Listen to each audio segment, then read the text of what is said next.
নমস্কার বন্ধু, আমার ইউটিউব চ্যানেলে সকলকে স্বাগত জানিয়ে আবার একটি নতুন ভিডিও নিয়ে চলে এসেছি। এই যে দেখছেন, এটি গোপালনগর একটি গ্রামের একটি রামকৃষ্ণ সেবা আশ্রম সংঘ। এটা ঠাকুর মন্দির।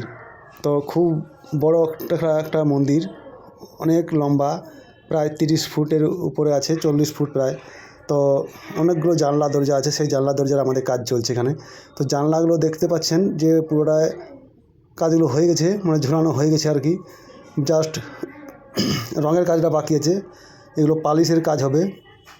এই যে দেখছেন ফিনিশিংটা, ডিজাইনটা, তো এগুলো পালিশের কাজ হবে সাধারণত। এগুলো খুব সুন্দরভাবে পিউ পালিশ করা হবে। এই যে দেখছেন দুপাল্লার একটি দরজা,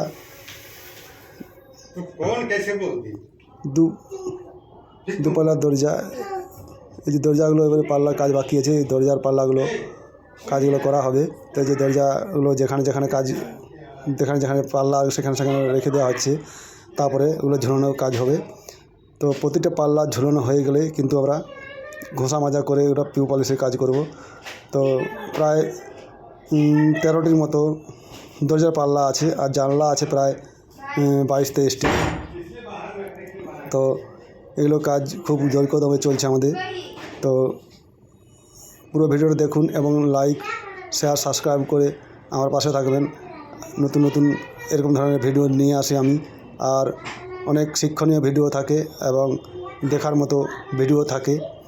তো কার্পেন্টারের বন্ধুদের জন্য বলছি, এই যে পাল্লাগুলো যে আমরা মেল করি, তো আমরা অনেকে কী করে রেঁধা দিয়ে মেল করি, কিন্তু রেঁধা দিয়ে মেল করার থেকে সহজ পদ্ধতি যেটা হলো, একটা কাটিং মেশিন দিয়ে দাগ দেওয়ার পর কাটিং মেশিন দিয়ে কেটে যদি মেলানো হয় তাহলে সহজেই কাজটি হয়ে যায়। তো এই যে দেখছেন দাগ দিয়ে নিয়েছি, দাগ দেওয়ার পর আমরা কিন্তু এই দাগ দিয়ে নিচে উপর নিচে, এটা হলো ফ্রেমটি আগে রাবিটটি ঠিক করে নিতে হবে, বরাবর করে নিতে হবে, তারপর কিন্তু দাগ দিতে হবে। আপ ডাউন থাকলে কিন্তু এটা মেশিন দিয়েই করতে হবে বা পারফেক্ট হবে না। তো এই যে দাগ দেওয়ার পর আমরা কিন্তু কাটিং মেশিন দিয়ে এগুলো কেটে নিই, তাতে কী হয় সুবিধা হয়, অনেক জলদি কাজটা করা যায়।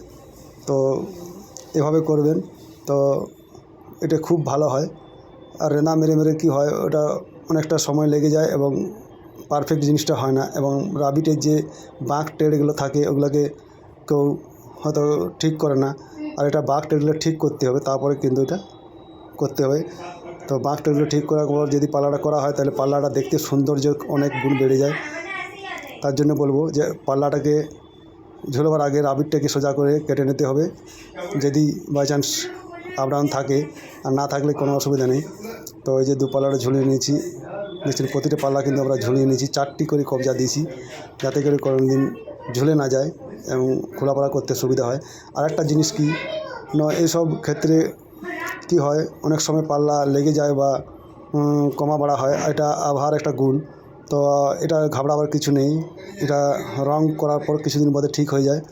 তো আমি বলবো যে ওটা নিয়ে ঘাবড়াবার কিছু নেই, কাঠের জিনিস, ওটা আপ ডাউন হবে, আবহাওয়ার যেমন পরিবর্তন হবে কাঠও সেরকম পরিবর্তন হয় টুকরাও।